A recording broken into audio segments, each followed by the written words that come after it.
Lights, camera, action.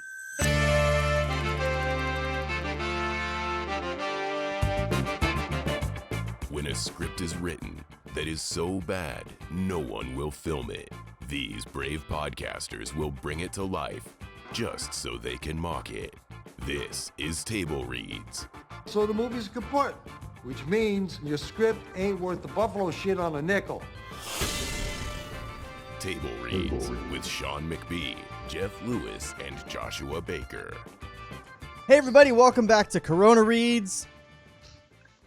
We are here. I'm Sean. That's Josh and Jeff on those other screens, wherever those are. We rebranded Corona Reads. I just want to give everybody the heads up right at the top of every episode that we're doing like this that it's not our fault. In these troubling times, in these difficult times, buy a Toyota. It's important to have a scapegoat. And since I don't like to edit or put in extra effort to make sure the podcast sounds super great, I just, blame the coronavirus. We've all got a huge get-out-of-jail-free card right now, so I'm using it. Yeah, works good. Yeah. But we have to stay inside the jail. That's true. Jail in place. It feels like a very fancy jail right now. This is what white collar crime feels like. It's like, Netflix, a full kitchen. Yeah, except you still need to pay your bills. Those guys, they're just like getting brought their caviar.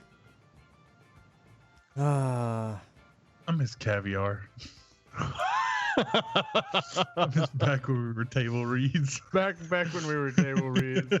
Caviar, champagne. Those were the days, weren't they? So this is part 5 of Sam Hamm's Watchmen. Do you guys think we're gonna finish up next week? We're in the 70s, right? Yeah, 76 of 113.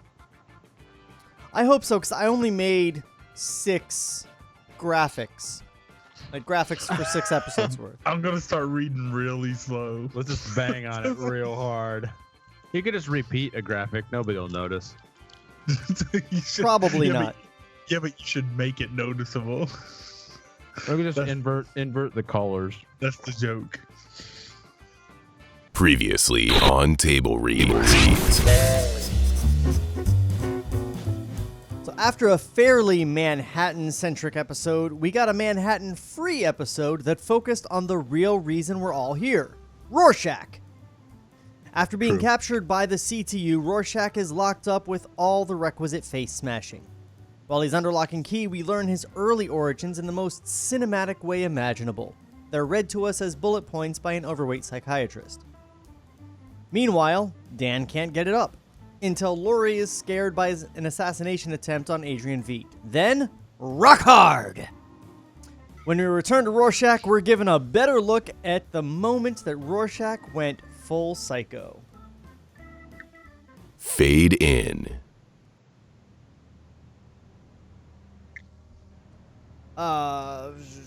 Dissolve 2. Alright, we're on where it says dissolve 2.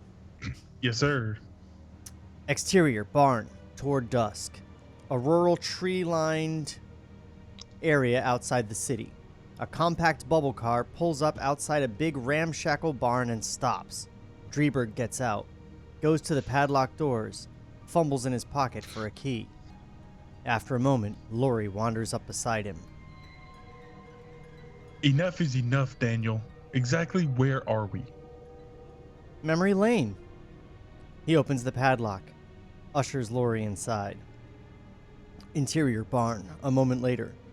Inside the barn is a huge oblong shape, covered with a tarpaulin. Daniel. Give me a hand with the tarp, would you? You take that side. She goes around and bends to unfasten the tarp. The two of them pull it back to reveal the Owl Ship. He was ready. Again with the unsurprising reveals. She goes up to the owl-shaped tarp. How could you find? How would you know it's owl shaped? I guess. What if it had the ears poking up straight up? It's like, is there a bat under this? No. It's draped over the front, and you just see like the two perfect circles where the portholes are for the eyes. Right. I want to read his Batman script now, because you remember in Batman you have that like suit up sequence where like the glove goes on, the other glove goes on, the boot comes up, you see the bat symbol on his chest. Bat nipple. So I wonder if he wrote all that out like a bat-shaped cape and a bat-shaped gauntlet and the bat symbol, and then like has him in the shadows, and then says, reveal Batman.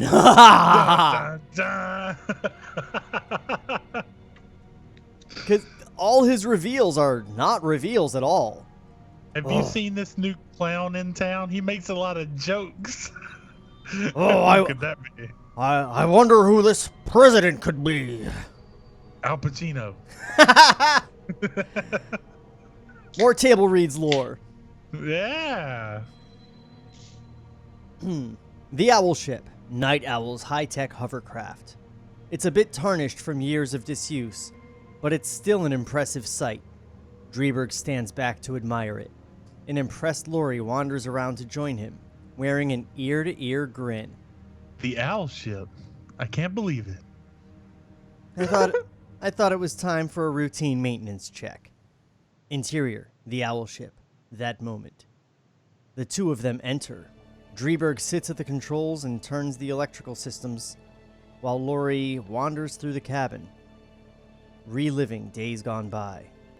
I wish that there was like Hallelujah playing like super soft, and then when he opens the door it gets louder. Like he just has it playing in there. It's like on repeat. Right. It's using the auxiliary batteries to just run Hallelujah on repeat. Because this motherfucker prepares. He's like, I'm gonna get laid one day. Got little owl condoms. Yeah. Wow. This brings back some memories. Does it still fly? Only if you're crying, baby. Ha ha! I took her out a couple of summers back. Scared the hell out of some cows. I wonder if she'd make it down to Antarctica. Antarctica? Adrian's headed down to his secret retreat. He invited us to come along. I've been thinking, if things do get nasty, it wouldn't be a bad place to sit out a war. Would you want to sit out a war? I mean, what would be left? You and me, baby, you and me. Ha ha. You and me. He looks directly at her. Suddenly uncomfortable, she averts her gaze, gets up, and begins rummaging around in the back of the cabin. Dreiberg turns back to the control panel, feeling subtly rejected. Yeah, you're right. Probably wouldn't make it down there anyway. Behind him, Laurie lets out a little squeal of delight. She's just opened a compartment door. Inside it are a handful of gaudy costumes. They're old superhero togs. Dan, the spare costumes? I can't believe you kept them. Me neither. Definitely not for sex reasons. just storage. Yeah. Why is mine all sticky? Storage. The sticky specter. I don't remember taking any bullets to the crotch area. Why is there holes? It's actually on a doll. Right. I don't remember having my mouth open in a perpetual O like this. Me neither. Mine barely even fits. In the cock area. The thing is, I try to remember why we did it, and I can't. Helping people, or righting wrongs, or trying to save the world? I don't know. It all seems so abstract. Laurie's holding her old costume up against her shoulders, eyeing herself in a small mirror above a sink. God, you sound like John. Turn around. What are you up to? Don't look. Turn around. Smirking, he complies. Laurie begins to undress in the back of the cabin. Hold on. 2 hours ago, I was trying harder than anything to fuck your brains out. Now, I do not want you to see my tits. He missed his chance, It's man. not that. It's about the surprise, dude. She was also drunk. That's true. Plausible deniability. If she's drunk, she can't be like, "You're a Yeah. not a slut." I'm not a slut. I was inebriated. Yeah. I need permission from Mr. Jack Daniels. No. He's the headmaster at my all-girls school. Oh my god. Who's the janitor? Mr. Boston. Take me Smirking. on this owl school bus. Smirking, he complies. Lori begins to undress in the back of the cabin. This better not be what I think it is. Okay. Drieberg turns around. Lori's in full costume, looking quite imposing and, in a perverse way, quite beautiful. She's dressed as an owl. It's just a really big owl carcass. He put the wrong one on. She put the wrong one. Yeah. It's Dr. Manhattan song. Now you put I'm on gonna the fuck Silk Spectre, myself. Dan. You be Rorschach. It smells like beans. You're in here with me. This is way better.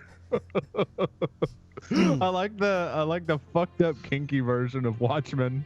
Like, I mean, they're already kind of fucked up and kinky, but it's better Yeah. this way. Like, Drieberg turns around. Lori's in full costume, looking quite imposing and, in a perverse way, quite beautiful. He feigns shock. My God, it's the Silk Spectre, Scourge of the Underworld, Defender of the Weak. In the flesh. Flesh. She ambles over to the control panel, embraces Drieberg from behind, and strokes his thinning hair. Poor Daniel. You really miss it all, don't you? Saving the world? I guess I do. Maybe we can still save ourselves. She's reliving hero days, and he's like, maybe we can save ourselves. That's sexy, right? Maybe we Right. can run away from He's danger. He's fucking super horny. And she's just legit just like having these memories of when they saved the world and did something so fucking big. And then he's like, yeah, but like we can that fuck. ass, we can fuck. And she's like, look at this. And he's like, yeah, that's cool. We can save ourselves from this horny feeling we're both definitely having. You know, baby, running away is my middle name.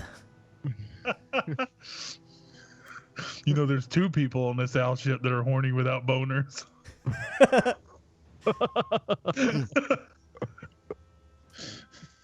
Dissolve 2. Exterior. South Street Seaport. Dusk. A massive peace rally downtown. Thousands of citizens have turned out. Placards and protest signs are everywhere. Each remark is met by cheers and chants, by raucous boos as well. And while the crowd is split between pacifists and hawks, they're all frightened as hell. Things are much the same in London, Berlin, possibly even Moscow. The end is nigh, and passions flare. It's anarchy waiting to happen. You know what the Joint Chiefs of Staff are doing right now? They're sitting in the Pentagon talking about a first strike. That's right, a first strike. You think the Reds ain't doing the same thing? Then for the love of God, let's negotiate. We could start a war, but we can't stop it. It's pinko simps like you that drove Dr. Manhattan to Mars. Dr. Manhattan was an inhuman fascist. It's God's judgment. Jesus is the way. A heckler fights his way on stage and lunges for the microphone. This is all you, Jeff. Russia's just been waiting for an opening. They won't show us no mercy. I say nuke them now. You think this is some kind of grudge match? We're talking the end of the world. The two of them grapple at the mic, and the heckler falls off the stage. On cue, the crowd erupts. Fights break out. Cops start swinging rifle butts. Cops start swinging rifle butts. cops start swinging butts. They don't know. They don't know how to use the guns. They gave us these new billy clubs. As pro-nukers swarm the stage, our gaze turns upward. A trio of hovercraft hangs in the air above the seaport. Their undersides, outfitted with heavy artillery on turrets, bear the initials CTU. Interior, CTU hovercraft. That moment, dusk. CTU men watch the nascent riot through the plexiglass canopy. I've had it with these a-holes. Drop the gas. Exterior seaport. That moment, dusk. I was just picturing Batman on a roof going, "Too late!" Give me that bomb. Panic among the crowds as tear gas canisters explode in their midst. The CTU ships descend ever closer to the ground. Here, I'll do this one. Cease and desist at once. We will not hesitate to use force. A couple of cops go down in the melee. Rioters grab their rifles, turn them on the CTU ships overhead. Others in the crowd fling rocks, brickbats, whatever's handy. Hysteria rules. Hey guys, what's a brickbat? I don't know. I'm Googling it. Yeah, please Google that. Yeah, Google the shit out of that. I need to know what a Brickbat, brickbat a is. piece of brick, typically when used as a weapon. So it's It's a just a brick. it's a brick with velocity. I'm gonna hit you with my brickbat. It's not a brick at rest. Gotcha. Okay. And if you Another brick in the wall. eat a brickbat, do you get brick coronavirus? Oh, Brick Rona. Rick Rona. Wow, we've got. That's not good. It's used, ironically, to highlight how terrible my joke was. I like how you used it.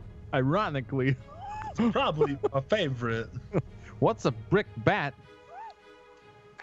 Cut 2, interior barn, dusk. Dreberg walks around to the front of the owl ship with a toolkit, wiping his hands on an oily rag. Gross. He calls inside to Lori. Guess that ought to do it. Let's shut her down. Lori? No reply. Curious, he climbs aboard. Interior, owl ship, that moment. Lori's standing by the monitor over the instrument console. Her face is distraught, agonized. Daniel, you ought to take a look at this. On screen, it's total screaming chaos. Cannons on the bellies of the CTU hovercraft swivel randomly, spitting automatic fire at the mobs below. What the hell? It's a peace rally. The CTU just opened fire on the crowd. Oh, Lori. Jesus. No. He turns away, paralyzed with horror. Lori watches, awestruck. They're just mowing them down. This is it. This is the end of the world. This is what it looks like. Camera moves in close on Dryberg's stricken face as we cut to flashback, processed footage. We're back in slow-mo sepia land, the golden age of superheroes. The owl ship emerges from a fog bank and rises majestically into frame, like the 7th Cavalry arriving to save the day. 7th Cavalry, huh? Oh man, As it draws closer, the Perspex canopy coming into view, we can just make out Nite-Owl at the helm, with Silk Spectre riding shotgun. There's a frenzied mob below, racing right and left, their aimless motions stylized and surreal. They're beset by a sudden... What the fuck? For everybody who's listening to this, Sean is fucking dancing in a stylized, unreal way. Yeah. Coming for you, crime.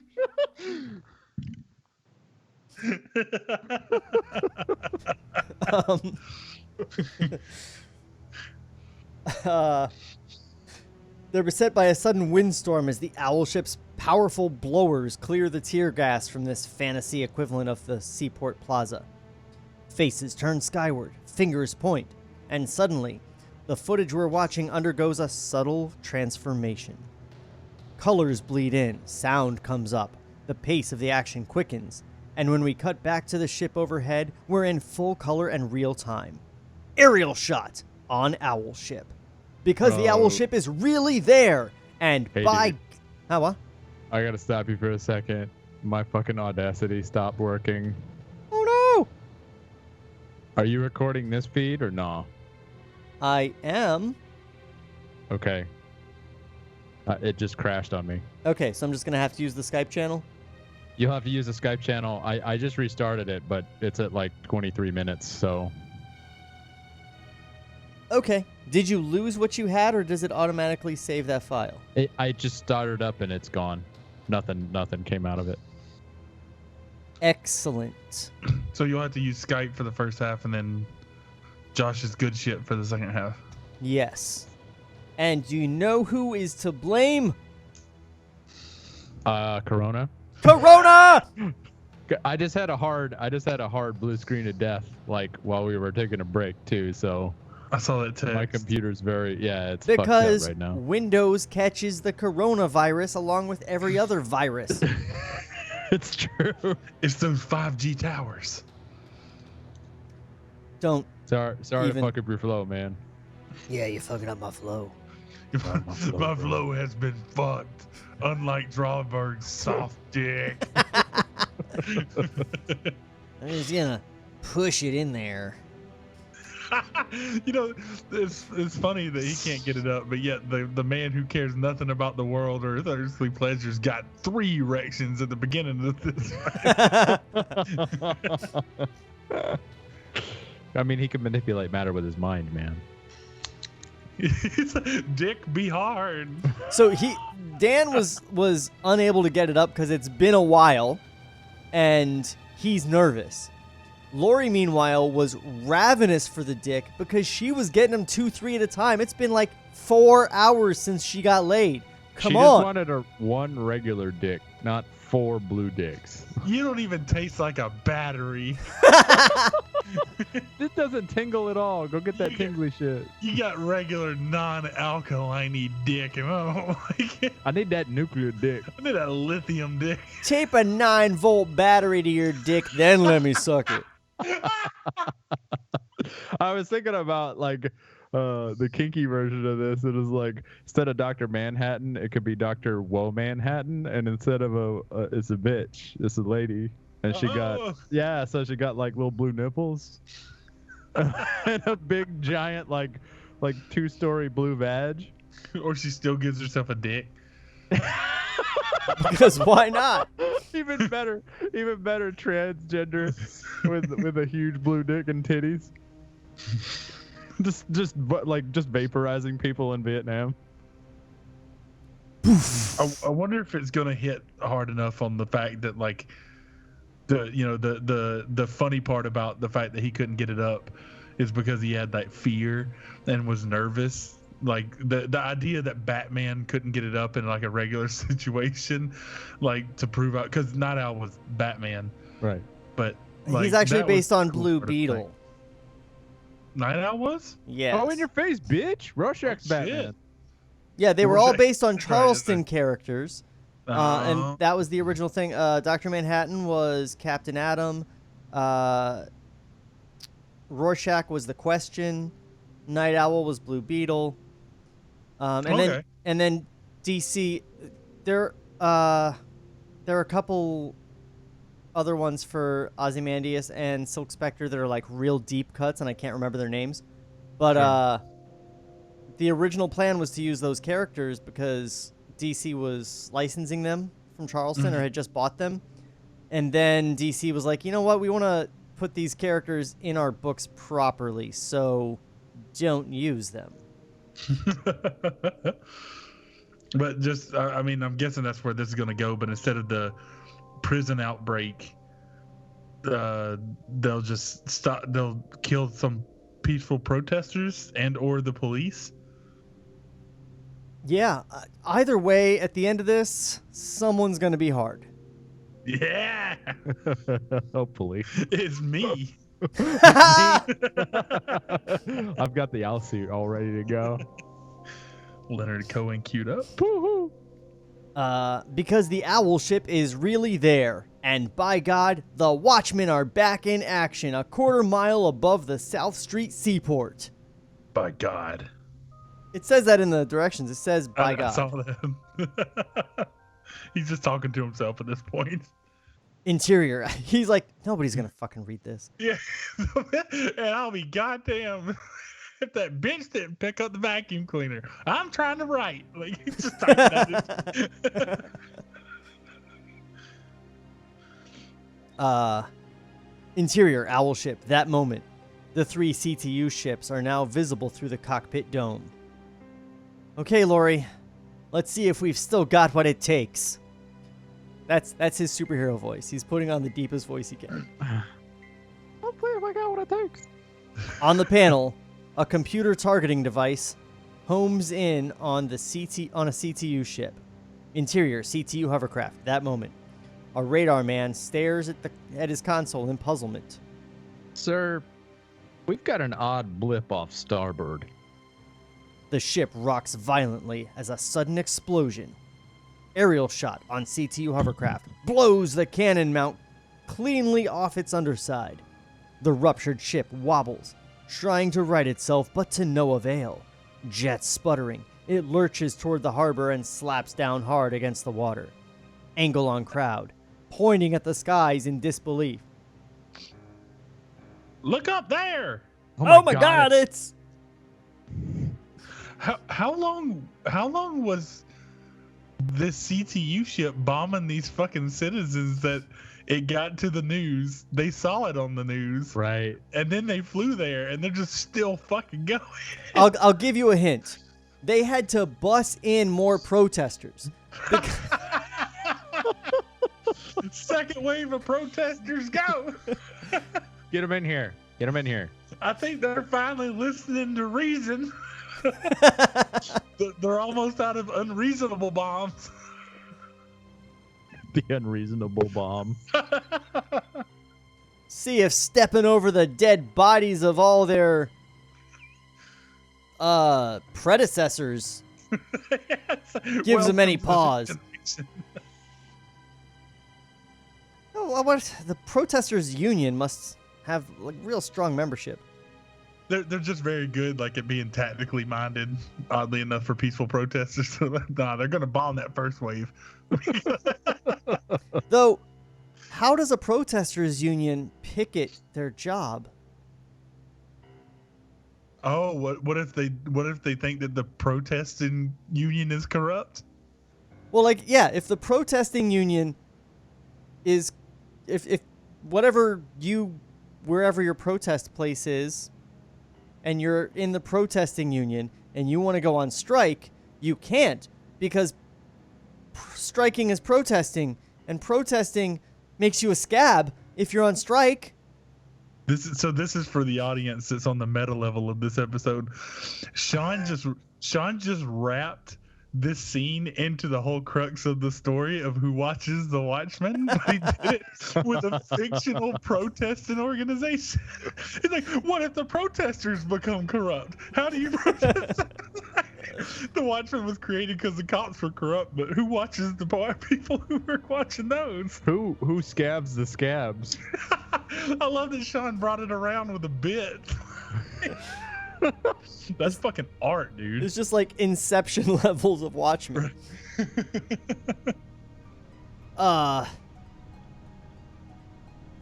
Interior owl ship on Dryberg. He barks into a microphone. Sorry, he barks into a microphone. Attention, Bark. CTU! What were we saying? Nothing. Attention, CTU! Cease fire immediately! Exterior seaport, that moment, dusk, ground level.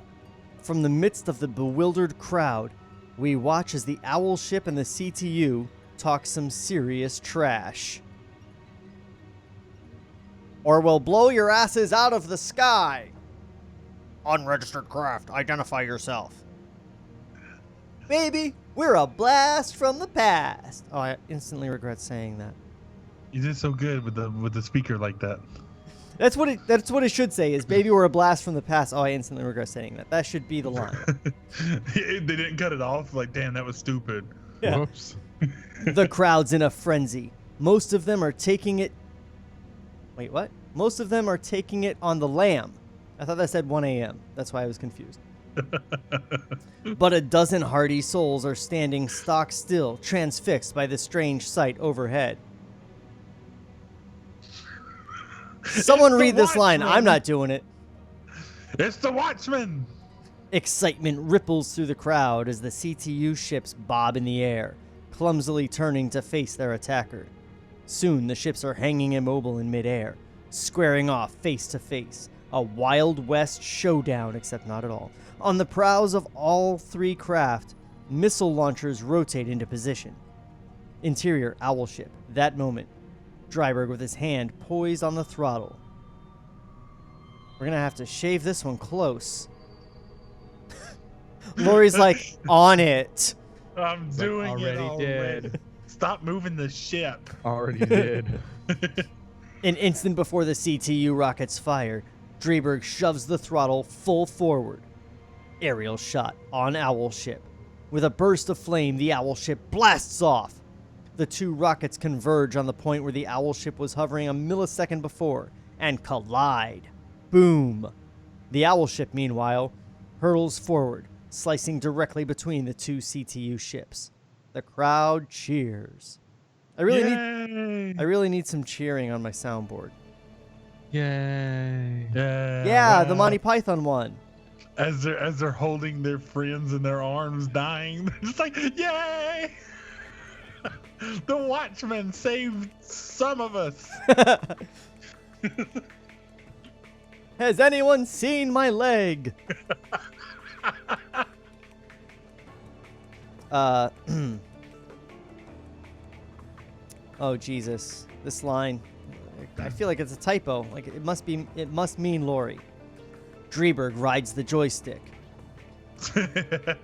Nice. Lori watches a monitor showing the aft view from the ship. They're following us. All right, mission accomplished. He's no sooner said it than machine gun fire peppers the rear of the ship. He arcs hard left and drops, taking evasive action. Exterior, World Trade Center, night. The Owl ship streaks between the twin towers. A second later, the CTU ships rip past on either side. What's happening here?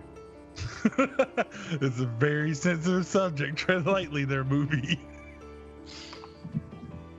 We would like to remind you that this movie was written in 1989.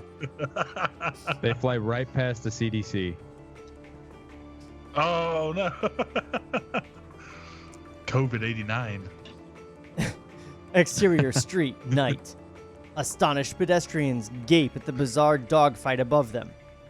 Dogfight? Have you seen two blimps in a dogfight before? I don't know if you can call that a dogfight. I don't know what an evasive maneuver looks like in a blimp. the Hindenburg, maybe, I guess. I don't know. Take evasive action. Pop.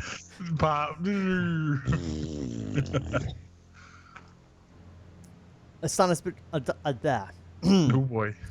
Ooh. The Owl ship doglegs around a darkened office building. A CTU missile blows a hole in its facade. Aerial shot on Owl ship, firing two missiles afterward at the pursuing craft. Interior Owl ship, that moment, Dryberg exhilarated, Lori worried, checking the radar readout. Missed him, Dan. You're aiming high. I don't want to take him out. Just want to keep him interested. They're practically on us. That Detroit shit? I'm so worried. He punches a button on the dash. It's labeled Turbo. What does that do? It's the way that she likes it. Yeah. Not when I kick it into turbo drive.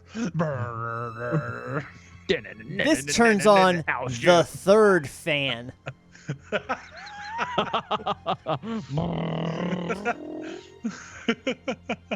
Aerial shot on airship. The turbojets kick in and the owl ship accelerates to 400 miles per hour, leaving the 400 miles per CTU hour? craft in the dust. Well, the owl ship isn't actually a Zeppelin. It Right. disintegrates into pieces. Yeah, but 400 miles per hour. And they were just in a dogfight. Where's he going? He's leaving.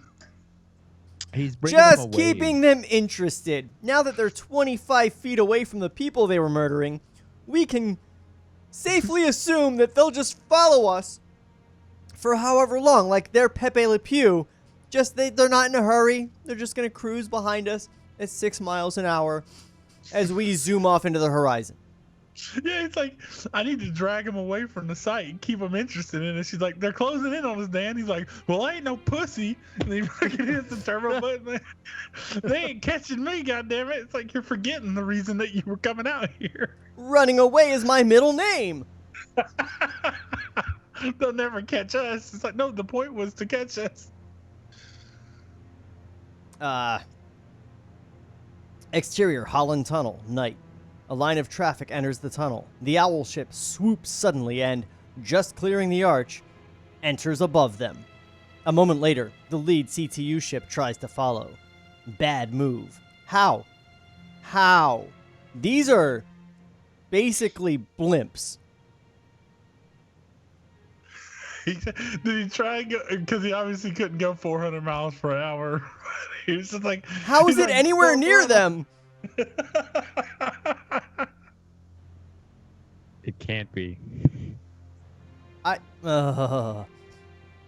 The less maneuverable craft rams into the lip of the arch and explodes. Oh, the humanity!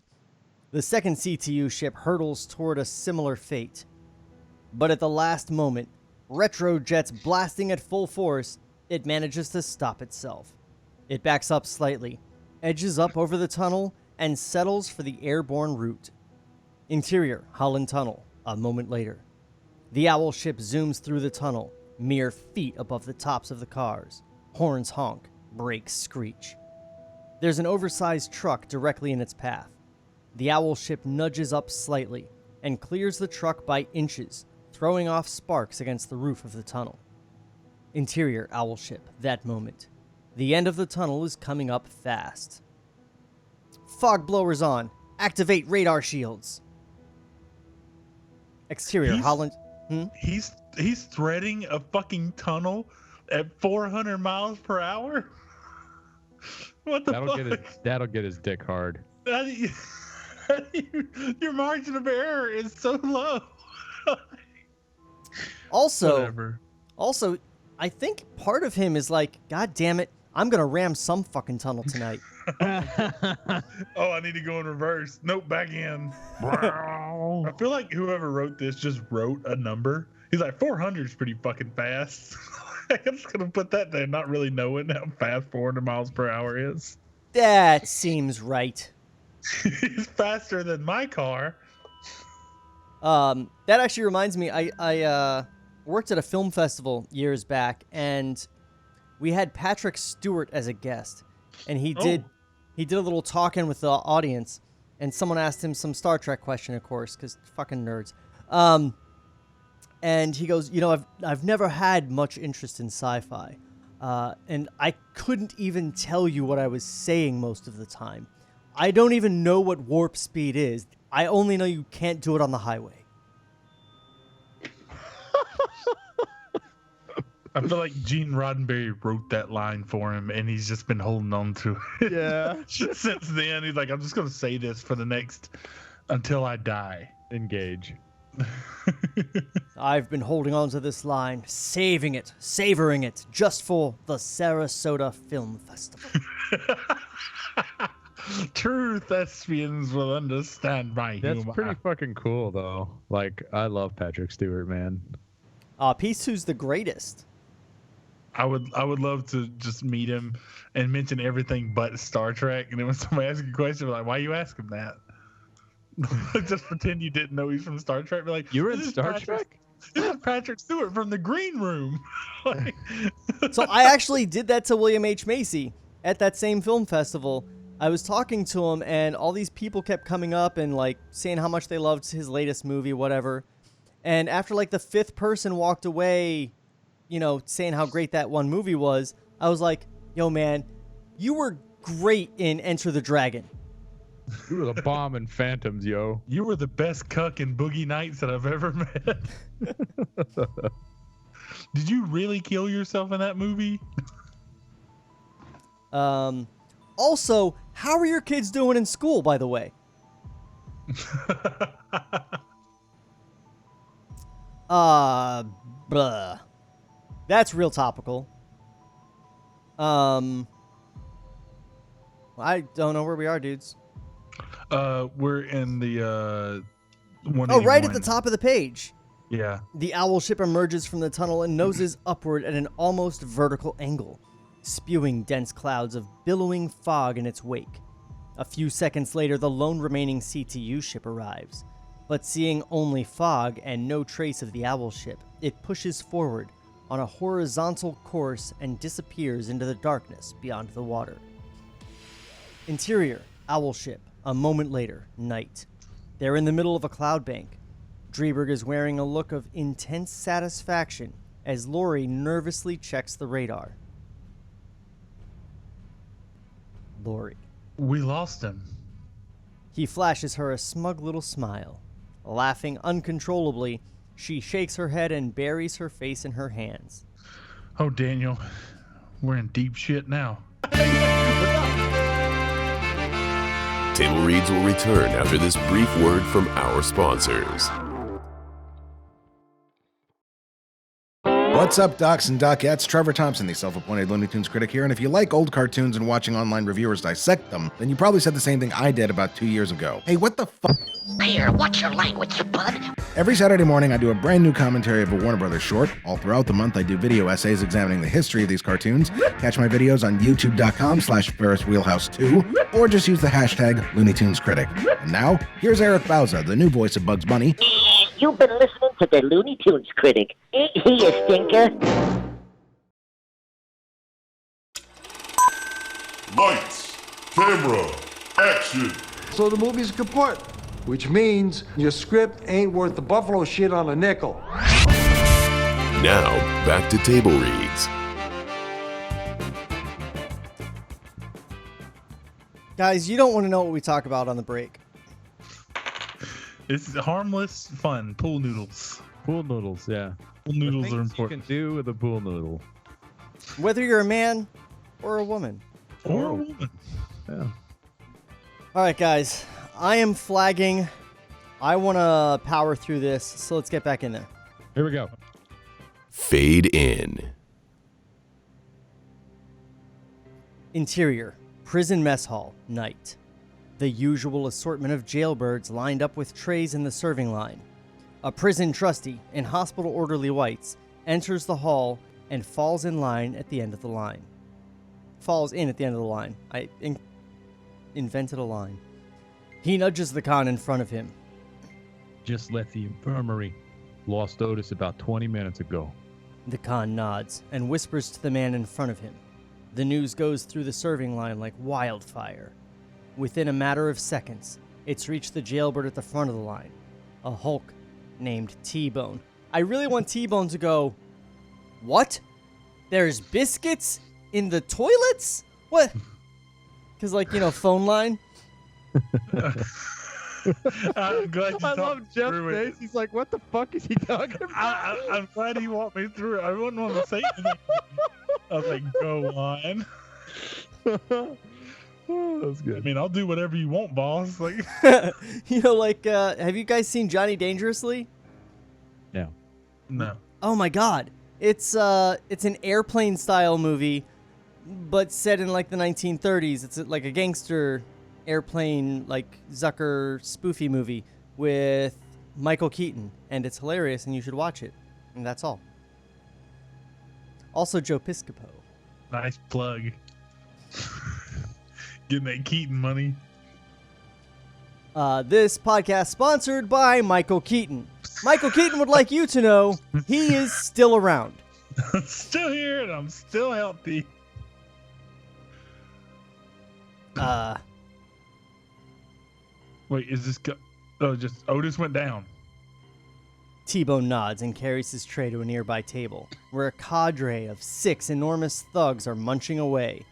Presiding over them is the biggest man in the pen, who happens, ironically, to be a midget. Little Bigger. His name is Little Bigger? Yeah. Just heard, boss. Otis bought it. Fucking Rorschach. This joint goes up. Tonight. Exterior. I figured it was appropriate that I play the midget. No, what? Well, Listen, what could you be referring to? We never noticed anything. Is this another telephone game thing? I let Jeff play T-Bone. I'm like, I ain't no fucking T-Bone. Give me the newscaster. It's me, T-Bone. It's me, T-Bone. Hey, wait, hold on. I want the biscuits in the, in the toilet. Exterior aerial shot on Owl ship, night, drifting lazily through a cloud bank. The blunt prow of the Owl ship emerges gradually from a shroud of fog and catches a shaft of pale blue moonlight. Interior Owl ship, that moment, night. Through the cockpit window, the distant city skyline glimmers, then disappears again behind wisps of clouds. We're taking a dreamy tour of the stratosphere, slow and elegant. Somewhere, Billie Holiday is singing, I can show you the world. You're My Thrill. Oh. Instruments blink and peep on the panel. No one's at the controls. The ship lurches. A wine bottle tips and rolls noisily across the width of the cabin floor. A woman's hand reaches for it, sets it right. It's Lori, who's midway through a 2-minute kiss with Dryberg. The pair of them are locking in a tight post-coital embrace on the cabin floor, their clothing in heaps around them. Better. Much better. Dryberg starts to say something, settles back with a serene smile instead. I bet I know what made the difference this time. What? The costumes. Am I right? Dryberg seems mildly shocked by the proposition. Then, despite himself, he starts to chortle. She pokes him playfully on the arm. Come on. Admit it. No way. I'm not that much of a pervert. Yes, you are. No offense, Lori, but it was Silk Spectre I had the crush on. Tonight was the first time I felt like myself in 10 years. That's because... It's because I fucked you. No, it's because there's nothing to be afraid of anymore. The world's about to end. I feel like I could save it. He grabs his cloak, wraps it around him, and moves purposefully to the instrument panel. He throws a few switches, arcs the owl ship hard right. You're full of yourself. What are you doing? As long as we're on the subject of perverts, I miss Rorschach. Let's spring him. What? Dryberg, rejuvenated, exhilarated, smiling ear to ear, reaches for the throttle and kicks the ship into overdrive. Now, Jeff, as you read this every year, remind me, in the comic, do they fuck on the owl ship? Yes, they do. They do. So, can you now fill me in on why everyone was so pissed off that they fucked in the owl ship on the movie? In the movie? Were they mad about that? I don't know why they were mad about that. I mean, I wasn't mad about it. I like the... I mean, maybe it was that it was kind of The played up pacing was pretty fucking hard. They went a little long with the sex scene, and then the hitting the... I don't know why, but maybe they were upset that they hit the flamethrower in time with the orgasm, also in time with the chorus for Hallelujah. They might have thought it was too gimmicky or something. I don't know. I loved it. I thought it was great. The They did that in the flamethrower was a book, bit though. much, that's true. Don't they do that in the book? I don't think they do the flamethrower in the book. I don't remember them doing that. I don't remember it being as like comic-y and shit like that. But like, I mean, at the same time, at least it wasn't this. At least it wasn't them literally telling you why he was able to fucking get it up. Like, Yeah. they show it and they play it. This is like, hey, you got off because you like the idea of us wearing costumes, don't you? That's something you're supposed to like read, like see through the character's actions. Not dressed up, no boner. Let's Dressed throw up the sub bumper. out of this subtext. Ah, You know how you do that?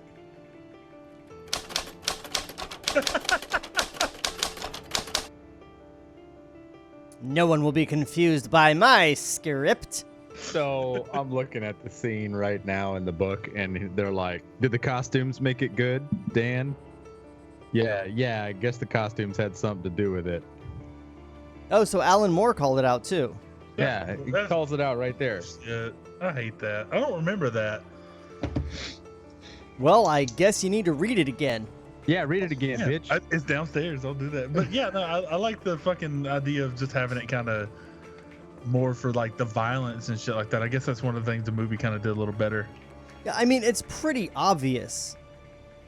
Like, why do you need to say it? Yeah, why do you Yeah. have to say it? Whether you're don't have to Alan say Moore it. or Sam Hamm. Yeah. All right, moving on. Oh yeah, got that. Cut to series of shots. My favorite phrase in a script. The prison. And as Sly Stone once said, there's a riot going on. Why? Sirens howl, and we get several quick glimpses of gleeful convicts running wild, disabling guards, overrunning cell blocks, liberating weapons, throwing food. They could have done this at any time. They just wanted an excuse, I guess? What? Right. There were no circumstances that allowed this to happen. They just decided. Like, You're waiting for the one guy to die. yeah, like one day they're just like, I'm bored of being in prison. Let's not do that anymore.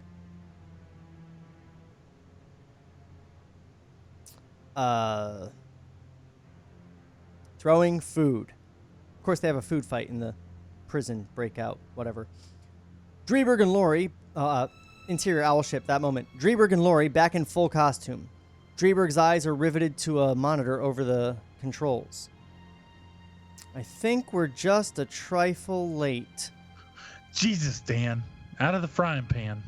The monitor shows a magnified view of the prison complex below them. The prisoners have taken the quad and are exchanging fire with the guards in the watchtower. It's an ugly, bloody mess. Who watches the watchtower? I know he's totally bugfuck, but he saved my life a half dozen times. Interior cell, night. Sirens blaring everywhere. Rorschach sits on his bunk, his legs drawn up before him, his eyes darting swiftly around the cell. I want him to be eating beans that we are unsure where he got them. Just sitting there eating mystery beans. Mystery beans. Mystery beans. That's our new superhero group. Yeah, guys, I started a new podcast. Welcome to Mystery Beans. Interior, maximum security block, night. Smoke and confusion, escaped convicts racing to and fro past sprawled, unconscious guards. In the midst of all the chaos, 4 menacing figures stride purposefully through the cell block. It's the psychotic midget Little Bigger, with... Oh, God, really gotta watch saying that. With his 3 henchmen, Carlos, Rafi, and T-Bone. Wheeling an oversized electrical arc welder before them, they stop outside Rorschach's cell and grin in anticipation. Find an outlet for this thing. Rorschach, I did 15 years because of you. It's payback time. Rafi finds an outlet and plugs in the arc welder. They just have outlets in the hallway of prisons? They don't have 240-volt outlets in the Not for no hallway fucking a arc fucking welder, arc welder. They They got a really big electrical cable they're gonna plug into one end. Yeah, bring it down from the shop. Unplug that washing machine. I gotta plug in this arc welder. It's still not the same voltage. It takes its own particular designated breaker. Yeah. Whatever, that's getting too into it. Ship flies 400 miles per hour. Keep going. Yeah. Carlos is carrying a big, nasty meat cleaver. He slides back the panel in Rorschach's door, rattles the cleaver noisily in the frame. See this, Runt? We're gonna take your puny little balls off and pickle them. I think he just wet his pants. Hilarity all around. T-Bone shoves Carlos aside and takes his place at the panel in the door. Let me see. Relax, boys. Everybody gets a slice of turkey. But I get to carve. What's he doing now? No response from T-Bone, who stands there with his face pressed tightly to the panel. You deaf? I said, what's he... He gives T-Bone a nudge. T-Bone's legs buckle and he topples over backwards, landing flat as a board on the floor. A soup spoon quivers high on the air, its sharpened handle buried deep in his eye socket. Boss, Jesus! Son of a bitch! We're coming, Rorschach. We're gonna peel you like a grape. Light the torch. Oh, 1 second. I love the imagery of them plugging up this big fucking arc welder that's just got this huge flame. And then the guy next to him pulls out a knife. He's like, yeah, when we use this to get in there, we're going to fucking use this knife. Yeah. like he's like, come on, chop your balls off. And the guy's over there with a fucking huge flame just cutting through the bars. Yeah, I'm going to drop this. And not to be a pedant, but I kind of want one guy to go, boss, this door is, well, I don't think we're ever getting it open now. Maybe we should have used an acetylene torch. We just keep welding it shut, boss. This is an outbreak. We probably could have got some keys off a guard. We could have just shot him through the boss. Yeah, we just shot him. Yeah, these unconscious guards everywhere, they got guns. I gotten pretty good at knife throwing. I could just stand here all day, fucking throw knives at him. Also, we're gonna peel you like a grape? Who the fuck peels their grapes? People in prison with a lot of time. My sister does. Does she? Yeah. Josh, I have news for you that you are not gonna like. Your sister is a psychopath. Jeff, can you confirm or deny that? Yeah. If she does peel grapes, that is true. Yeah, I believe it. She's kind of cool, but then this takes it too far. Love you, Katie. Raffi ignites the arc welder, and the boys go to work on the lock of Rorschach's cage. Interior cell, that moment. Rorschach waiting patiently on his bunk. The metal lock on the inside of the cell door is beginning to glow a dull red. Cut 2. Interior Owlship, that moment, night. Drayberg hands Lori what looks like a pair of electronic earmuffs. Okay, I'm turning on the screamers. We'll have to hit the roof running. He throws a switch on the control panel. Exterior prison complex, a moment later, night. Windows shatter in the guard towers as a wailing ultrasonic screech splits the air. On the roof of the complex, paralyzed guards drop their weapons. Escaped prisoners clutch at their burst eardrums as the Owlship descends and gently touches down. The lock is bright red and... interior Rorschach's cell, that moment. The lock is bright red and smoking. Over on the bunk, Rorschach's face is lined with exertion. His back is wedged tight against the wall of the cell, his legs straining against the lip of his toilet. Grunting and groaning, he manages to knock the toilet off its mounting. The pipes spew. Within seconds, the floor of the cell is flooded. Interior cell block, outside door. A moment later, Raffi kills the arc welder and stands back. Who's Rafe? Oh, okay, boss, that ought to do it. They give the door a shove.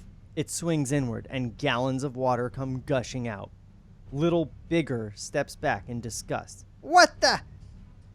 Rafe and Carlos gape into the cell. They see the broken toilet, but there's no trace of Rorschach. Rorschach. Company's calling. Where's a fucking run? Carlos advances cautiously toward the cell, the cleaver in his fist. Interior cell, that moment. In answer to Raffi's question, Rorschach is hiding behind the door. He slams it shut on Carlos's outstretched hand. The red-hot metal of the lock catches Carlos's wrist. He shrieks and drops the cleaver, giving Rorschach just enough time to snatch it up. He jumps, monkey-like, and stands poised on his bunk as the door swings wide and an enraged Carlos charges in, clutching his scorched forearm. You're mine now, you little... From the bunk, Rorschach flings the cleaver. It strikes the floor between Raffi and Carlos, neatly severing the power cord of the arc welder. which is sitting in an inch of standing water. Rafi and Carlos do a herky-jerky dance as 20,000 volts course through their bodies and pitch face down into the water. All lights in the cell block dim and die. Little Bigger backs off in gibbering horror as Rorschach climbs down off his bunk, emerges from the cell, and calmly steps over the bodies of the dead. Your move, right? The midget Kingpin lets out a scream and tears off down the corridor as fast as his stubby little legs will carry him. Interior prison corridor. A moment later, Dreiberg and Laurie move down a dark, abandoned corridor, trying to get their bearings. Where are we? What happened to the lights? Generators will kick in a minute. We should be close to solitary. Their heads turn toward the end of the passage, where a second corridor crosses the one they're standing in. As they watch, a screaming midget sprints past and disappears. Dreiberg and Laurie blink in disbelief. Huh? A moment later, a familiar figure with bright red hair strides past. Rorschach? Rorschach pauses. He stares at his costumed colleagues for a second and a half, then keeps on walking. Interior, prison, cross corridor. A moment later, the terrified Little Bigger realizes he's just hit a dead end. He throws a glance over his shoulder, sees Rorschach moving up on him. Desperate, he ducks into a men's room. Rorschach follows, his pace measured and deliberate. Behind him, Laurie and Dreiberg have just rounded the corner into the cross corridor. Rorschach, is that you? He turns and holds up a finger. One moment, please. Then, calm and dispassionate, he enters the men's room. Dreiberg and Laurie stand at the end of the corridor, mildly boggled. What's he doing? I think he's going to the John. My God, we bust him out of jail in the middle of a riot, and he stops to take a... Before she can finish, Rorschach reemerges, wiping his hands on a paper towel. He wanders up to join them without so much as a howdy. That was quick. Toilet clogged. Short fat turd. Let's get out of here. Fade out.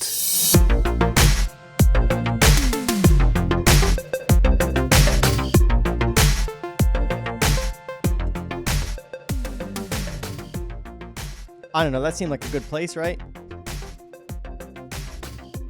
Ah, sorry. I had you guys muted. I said, I don't know, that seems like a good place, right? Yeah, that's a pretty good place.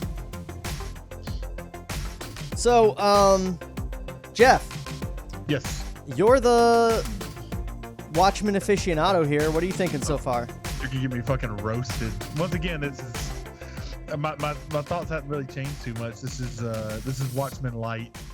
This is, all the nuance gone. I kind of think they wasted a little bit of time with that whole airship chase scene. I feel like that was something they thought they had to put in there, but you've got this huge cast of characters. Why would you waste it not showing any of them? Like, instead showing a bunch of CG fucking planes. Oh, not CG. These would be miniatures. Miniatures, yeah, that's true. 89, yeah. So, I mean, I don't know why you would waste time doing that. This scene really didn't set. I didn't really feel like Little Bigger was a factor. It just, there was nothing built up. I didn't care. Yeah. He didn't even do the tall order thing, which was my favorite part that he said. If it makes you feel any better about the dog chase, for half the time he had the clouds on, so you couldn't even see the ship. Right. So it wouldn't have even been interesting to look at. Not only do you have a cast of like 6 to 8 pretty good characters you can be following. Yeah, we're just gonna stare at this airship that's also camouflaged for like a 5 to 6 minute chase scene. But yeah, no. Other than that, it's Baby's first adaptation. It's just whatever the shortest route he could take that didn't make you think too much. Yeah, you almost wish he just took the concepts and went in a completely different direction. Yeah, at least make it either, if you're not gonna take it one for one, don't take like the skim off the top and just be like, yeah, this is what the Watchmen is. It's a comic book movie. Nah, just either do something fucking different or do a one for one. What do you think, Josh? I think it's, I mean, I wasn't a big fan of the film. I recently reread the reread the book, and Yay. I didn't remember 80% of the book.